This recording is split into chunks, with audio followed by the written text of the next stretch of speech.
Ito yun, Edwin, yung tinatanong mo. Nagpahayag naman ng saloobin si Budget Secretary Butch Abad kaugnay ng pagdadawit sa ilang miyembro ng gabinete sa issue ng pork barrel scam.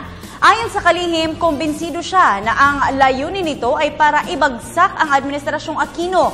Sinabi sa harap ng lumabas na ulat na siya umano ang nagturo kay Janet Lim Napoles ng naturang anomalya. Git pa ng kalihim, target rin umano ni Napoles na idamay si Pangulong Aquino at ilang pang mga nakapaligid dito. Bukod kay Abad, sinasangkot rin sa PDAP scam sina Agriculture Secretary Proceso Alcala at CESDA Director General Joel Villanueva. Nauna nang ipinahayag ni Pangulong Aquino na tila may intensyon na guluhin ang investigasyon ng PDAP scam sa pamamagitan ng pagpapalabas umano ni Napoles ng magkakaibang bersyon ng listahan ng mga nakinabang umano sa anomalya.